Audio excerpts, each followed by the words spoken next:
Hey everyone, welcome back to the channel. So today I am going to discuss the most important topic, that is ratio analysis. This topic is very important for the UGC NET examination as well as this is important for commerce students because इसके जो questions हैं वो आपको exams में देखने को मिल जाएंगे। तो ये टॉपिक सबके लिए बहुत ज़्यादा इम्पॉर्टेंट टॉपिक होने वाला है, ये वीडियो सबके लिए हेल्पफुल होने वाली है। So let we start the video. इसमें हम फुल डिटेल में डिस्कस करेंगे ratio analysis, its types and formulas. So let we start the video. So firstly हमें रेशियो एनालिसिस का मीनिंग क्लियर होना चाहिए। तो रेशियो एनालिसिस एक्चुअली में है क्या? Ratio analysis is a tool that aids us to interpret the financial statement in terms of the operating performance and financial position of a firm. Ratio analysis एक इस तरह का टूल है जिससे हम इंटरप्रेट करते हैं फाइनेंशियल स्टेटमेंट्स की टर्म्स को और अपने बिजनेस की जो फाइनेंशियल पोजीशन है, ऑपरेटिंग परफॉर्मेंसेस है, उसको भी हम मेजर करते हैं। It comprises comparison for a meaningful interpretation of the financial statement, which in turn play a vital role in business planning process. ये एक तरह का कंपैरिजन है जो कि मीनिंगफुल इंटरप्रिटेशन हमारी देता है और ये वाइटल रोल मतलब बहुत ज़्यादा इम्पोर्टेंट रोल प्ले करता है किसमें, हमारे बिजनेस के जो प्लानिंग प्रोसेस हैं उसमें ये इम्पॉर्टेंट रोल है जो प्ले करता है। थर्ड पॉइंट क्या कहता है? It involves comparing the ratios with similar firm in the industries or analyzing the trend in same company over a period of time। ये टाइम टू टाइम जो ratios है उनका कंपैरिजन आपस में करता रहता है विद सिमिलर फर्म्स और industries. It is very important and most basic part of fundamental analysis process. ये बहुत ज़्यादा इम्पोर्टेंट और मोस्ट बेसिक पार्ट है किसका? फंडामेंटल एनालिसिस प्रोसेस का। सो मे बी मीनिंग आपको क्लियर हो चुका होगा। सो नेक्स्ट है हमारे पास there are several financial ratios available, we are going to discuss. हमारे पास 4 टाइप्स ऑफ रेशियोज दी गई हैं जिनके बारे में हम डिस्कस करने वाले हैं। फर्स्ट रेशियो यहाँ पे है हमारी लिक्विडिटी रेशियो। तो लिक्विडिटी रेशियो क्या कहती है? It quantifies if the company would be able to meet its short term debt obligations. अगर कंपनी शॉर्ट टर्म डेट को मीट कर रही है, शॉर्ट टर्म डेट के ऑब्लिगेशंस को मीट कर रही है, तो इट मीन्स वो लिक्विडिटी रेशियो है। ओके, वो क्वांटिफाई करेगी लिक्विडिटी रेशियो को। नेक्स्ट है हमारे पास प्रॉफिटेबिलिटी रेशियो। प्रॉफिटेबिलिटी रेशियो क्या कहती है? It measures firm's operating competence, how well it utilize the available resources in order to generate profit. इसका मतलब ये है कि हमारे पास जो मैक्सिमम हमारे पास अवेलेबल रिसोर्सेज है उनका हमें यूटिलाइज़ करना है ताकि हमें जो प्रॉफिट है जनरेट हो सके। लिक्विडिटी रेशियो क्या कहती है कि शॉर्ट टर्म डेट के साथ जब कंपनी या फर्म मेट करती है तो उस टाइम हमें लिक्विडिटी रेशियो कैलकुलेट करनी होती है। प्रॉफिटेबिलिटी रेशियो क्या कहती है कि हमारे पास जो भी अवेलेबल रिसोर्सेज हैं उनमें से हमें उनको यूटिलाइज़ करके ज़्यादा से ज़्यादा हमें है प्रॉफिट को जनरेट करना है। ओके, नेक्स्ट रेशियो हमारे पास है टर्नओवर रेशियो। टर्नओवर रेशियो कहती है it indicates the firm's efficiency with respect to its asset management, कि हमारी जो एसेट की मैनेजमेंट है वो कंपनी में एफिशिएंसी के साथ होनी चाहिए। ओके, टर्नओवर रेशियो है जो एसेट मैनेजमेंट पे फोकस करती है। नेक्स्ट है डेट रेशियो। डेट रेशियो क्या कहती है? A financial ratio that measures the extent of companies और कंज्यूमर्स लीवरेज। जो कंपनीज और कंज्यूमर की लीवरेज है उसको मेज़र कैसे करना है वो डेट रेशियो बताती है। ओके, अगर आपको लीवरेज के बारे में जानकारी नहीं है तो आप मेरी प्रीवियस वीडियो में देख सकते हैं, उसमें हमने लीवरेज के बारे में डिटेल में डिस्कस किया हुआ है। सो मे बी आपको ये 4 टाइप्स है जो मैक्सिमम क्लियर हो चुकी होंगी। जो लिक्विडिटी रेशियो है वो हमारी शॉर्ट टर्म ऑब्लिगेशंस को, शॉर्ट टर्म डेट ऑब्लिगेशंस को मैट करती है। प्रॉफिटेबिलिटी में क्या है? जो हमारे रिसोर्सेज हैं उनको हमने यूटिलाइज़ करके मैक्सिमम जनरेट करना है प्रॉफिट को। टर्नओवर रेशियो है जो एसेट्स हैं हमारे बिजनेस की उनको हमने मैनेज करना है अच्छे से। डेट रेशियो क्या कहती है कि कंज्यूमर की लीवरेज है उसको हमने मेज़र करना है। ओके, नेक्स्ट है लिक्विडिटी रेशियो की अगेन आगे उसकी टाइप्स हैं, 3 टाइप्स हैं उसकी, current ratio, quick ratio, cash ratio. Okay, ये लिक्विडिटी रेशियो का पार्ट है जो कि हमारी शॉर्ट टर्म डेट ऑब्लिगेशंस हैं। तो लिक्विडिटी रेशो का फर्स्ट पार्ट है करंट रेशो, मतलब अगेन इसकी टाइप्स आ गई है, current ratio, quick ratio, cash ratio. तो करंट रेशो क्या कहती है? This measures the short term solvency of the company using the balance sheet, also known as a working capital ratio. इसका और नाम क्या है? Working capital ratio. Okay, sufficient funds to pay its liability over the period of next 12 month, मतलब 12 month में इसकी जो liability है वो पे करनी ही होती है। करंट रेशो का फॉर्मूला क्या है? Current assets divided by current liabilities. Okay, next है क्विक रेशो। क्विक रेशो क्या कहती है? It measures the current short term solvency of the company, की जो हमारी कंपनी की सॉल्वेंसी है उसका शॉर्ट टर्म है जो उसको मेज़र करना है।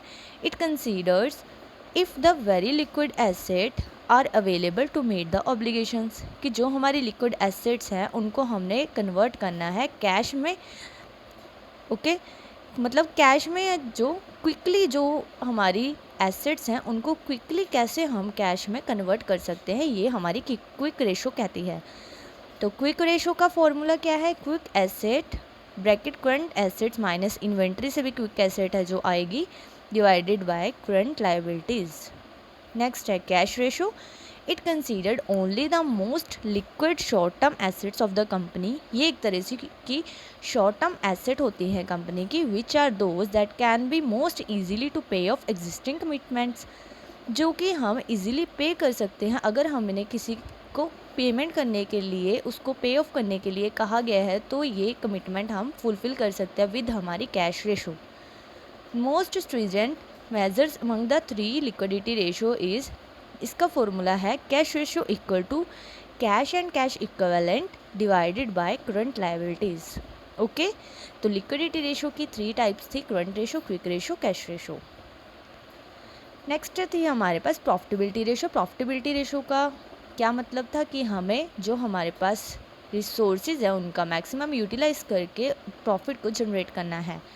तो profitability ratio in relation of sales है ये, इसमें इसकी टाइप्स हैं। फर्स्ट टाइप है ग्रोस प्रॉफिट मार्जिन रेशो। ये क्या कहती है? It is measures to show by how much gross profit exceed production cost, कि हमें कितना ग्रोस प्रॉफिट हुआ है हमारी प्रोडक्शन कॉस्ट से। ग्रोस प्रॉफिट मार्जिन का फॉर्मूला है gross profit divide by net sale into 100। Okay, gross profit margin का फॉर्मूला ये है। नेक्स्ट है हमारे पास net profit margin oblique ratio. तो it shows management's efficiency in manufacturing, administrating and selling the products and the cost it incurs there. जो भी हमारी मैनेजमेंट की एफिशिएंसी है मैन्युफैक्चरिंग करने की, एडमिनिस्ट्रेटिंग करने की, सेलिंग द प्रोडक्ट करने की, उनको इंकर किया जाता है हमारे नेट प्रॉफिट में। तो नेट प्रॉफिट मार्जिन का फॉर्मूला क्या है? Earning after tax divided by net sales into 100। Okay, operating ratio है प्रॉफिटेबिलिटी की थर्ड पार्ट है इन रिलेशन टू सेल्स में operating profit margin ratio. This ratio specifies how much profit a firm makes after paying the variable cost of production such as the wages, raw material etc. but before interest and tax। हमारी जो भी variable cost है production की, wages है, raw material है, वो किस में होनी चाहिए? बिफोर इंटरेस्ट एंड टैक्स के साथ कैलकुलेशन करनी है। ओके, तो ऑपरेटिंग प्रॉफिट मार्जिन का फॉर्मूला क्या है? EBIT divided by net sales into 100। EBIT मतलब earning before interest and tax. Next है हमारी profitability ratio in relation to investment. पहले था इन रिलेशन टू सेल, अब है हमारा इन रिलेशन टू इन्वेस्टमेंट। तो इन रिलेशन टू इन्वेस्टमेंट में क्या है? Return on investment, return on equity, return on capital employed. तो फर्स्ट है हमारे पास return on investment. It is performance measures which evaluates the efficiency of investment. ये हमारी जो इन्वेस्टमेंट की एफिशिएंसी है उसको इवेल्यूएट करती है। इसका फॉर्मूला क्या है? Return on investment equal to net profit after interest and tax divided by total asset. Note करने वाली बात ये है, ऑपरेटिंग प्रॉफिट में क्या था? बिफोर इंटरेस्ट एंड टैक्स, और हमारा रिटर्न ऑन इन्वेस्टमेंट में क्या है? After interest and tax. Okay, next है return on equity. Return on equity discuss the amount of a profit a firm made compare to the total amount of share holders equity. जो भी हमारी share holders की equity है, total amount of equity है, उसको compare किसके साथ करना है, जो हमारी फर्म को अमाउंट ऑफ प्रॉफिट हुआ है उसके साथ। तो ROE का फॉर्मूला क्या है, net profit after tax divided bye share holders equity. Next है हमारी ratio return on capital employed. This ratio measures the returns a firm get out the total capital employed by them। Means जो भी हमारा measures है return of firm की, वो हमारी total capital employed से ही आता है। तो ROCE का फॉर्मूला क्या है, EBIT यानी earning before interest and tax divided by total assets minus current liabilities. इनके फॉर्मूलाज जो बहुत ज़्यादा इम्पॉर्टेंट है, तो आपको इनको याद करने के लिए इनको नोटबुक पे नोट करना होगा और 1 बाय 1 करके इनको अच्छे से याद करना होगा। तो नेक्स्ट है हमारे पास टर्नओवर रेशो। टर्नओवर रेशो क्या कहती है, हमने 2 रेशोज़ कवर कर ली हैं, दैट इज़ हमारी थी liquidity ratio, next profitability ratio in relation to sales, in relation to investment. अब हमारी है टर्नओवर रेशोज़। टर्नओवर रेशोज़ को आगे डिवाइडेड किया गया 4 पार्ट्स में। फर्स्ट है इन्वेंट्री टर्नओवर रेशो, सेकंड है डेट टर्नओवर रेशो, थर्ड है क्रेडिटर्स टर्नओवर रेशो, फोर्थ है एसेट टर्नओवर रेशो। तो 1 बाय 1 करके डिस्कस करते हैं। इन्वेंट्री टर्नओवर रेशो क्या कहती है, it indicates the number of times inventory has been converted into sale in a particular period of time. जो भी हमारे पास टाइम्स ऑफ इन्वेंट्री है, नंबर ऑफ टाइम्स इन्वेंट्री है, वो कन्वर्ट हो सकती है सेल्स में एक पर्टिकुलर टाइम्स पीरियड के अकॉर्डिंग। इसका फॉर्मूला क्या है, inventory turnover ratio equal to cost of goods sold divided by average inventory. Cost of goods sold का फॉर्मूला तो आपको पता होगा, तो इसके लिए रिगार्डिंग आपको बताने की ज़रूरत नहीं है। अगर आप कॉमर्स स्टूडेंट्स हो तो कॉस्ट ऑफ गुड्स सोल्ड हमारे +1 से ही स्टार्ट हो जाते हैं, 11 से ही हमें ये फॉर्मूलाज हैं जो स्टार्ट हो जाते हैं। तो cost of goods sold divide by average inventory हमारे इन्वेंट्री टर्नओवर रेशो होगा। नेक्स्ट है debt turnover ratio, it shows how quickly a firm collects outstanding cash from its customers debtors in an accounting period. कि कितनी जल्दी जो firm है collect करती है हमारे कैश को फ्रॉम द कस्टमर्स को, कौन से अकाउंटिंग पीरियड में, उसको कैलकुलेशन कौन करता है, डेट टर्नओवर रेशो। तो इसका फॉर्मूला क्या है, net receivable sales divided by average debtors. Next है creditors turnover ratio. Creditors turnover ratio क्या कहती है, it evaluates how quickly the business pays of its creditor suppliers in a particular period. कि कितनी क्विकली जो business पे करता है अपने क्रेडिटर्स और सप्लायर्स को एक पर्टिकुलर टाइम में। तो इसका फॉर्मूला क्या है, creditors turnover ratio equal to total purchases divided by average creditors. Next है लास्ट रेशो है ये टर्नओवर रेशो की, asset turnover ratio. This ratio compares the sales revenue of a company to its assets. Means ये हमारे जो company की sales revenue है उसको हमारी कंपनी की एसेट के साथ कंपेयर्स करके है जो ये रेशो कैलकुलेट करती है। तो एसेट टर्नओवर रेशो का फॉर्मूला क्या है, sales revenue divided by total asset. तो टर्नओवर रेशोज 4 टाइप्स की हैं, inventory, debtor, creditor and asset turnover ratios. Last ratio है हमारी डेट रेशोज। तो इन रेशोज की भी आगे टाइप्स हैं, कौन कौन सी हैं, debt to equity ratio, debt service coverage ratio. Debt to equity ratio क्या कहते हैं, it indicates the relative portion of entities equity and debt use to fund the assets.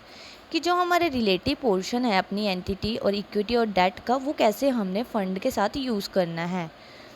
Financial lenders prefer a low debt to equity ratio before considering to give any date.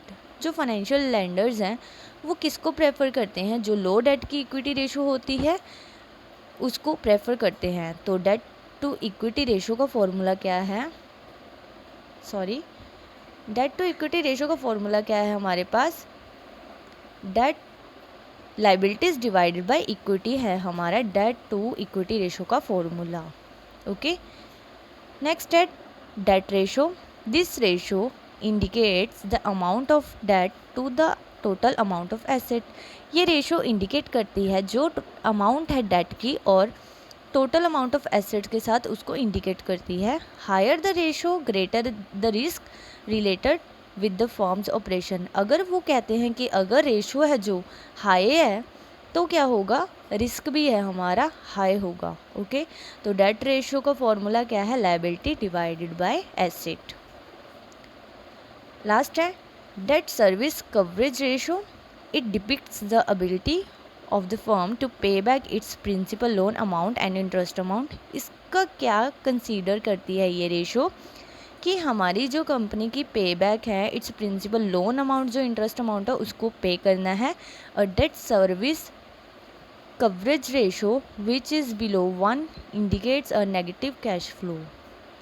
ये जो service coverage करती है ratio की वो below 1 indicate करती है negative cash flow में। Okay, तो DSCR का फॉर्मूला क्या है, net operating income divided by total debt service.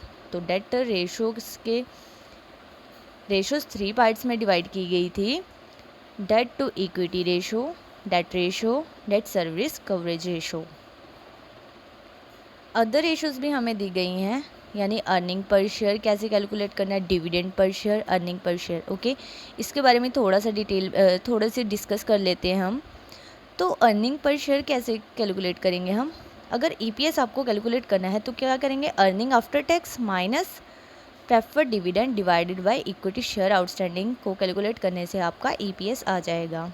Dividend per share कैसे कैलकुलेट करेंगे, earning paid to ordinary share holders divided by number of ordinary shares outstanding. Okay, तो earning per share का एक और यहाँ पे टॉपिक दिया गया, it significance the expectations of the investors for the stock P divide by E ratio greater than 15 has a historical been considered high. अगर 15 होगी ग्रेटर देन रेशो तो इट कंसिडर्ड भी हाई, उसको हाई माना जाएगा।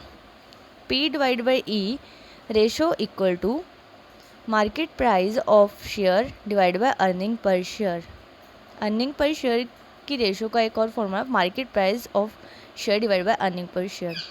तो ये भी कुछ टॉपिक थे जो मुझे लगा डिस्कस करने चाहिए, तो मे बी ये वीडियो आपके लिए बहुत ज़्यादा हेल्पफुल होने वाली है। Thank you for watching, and ऐसी और वीडियोस के लिए आपको चैनल को सब्सक्राइब करना होगा, प्रेस करना होगा बेल आइकन को, ताकि नेक्स्ट नोटिफिकेशन आती है आपको जानकारी मिल जाए। Thank you very much for watching my video. ऐसी और वीडियोज़ के साथ मिलते हैं कमिंग सून।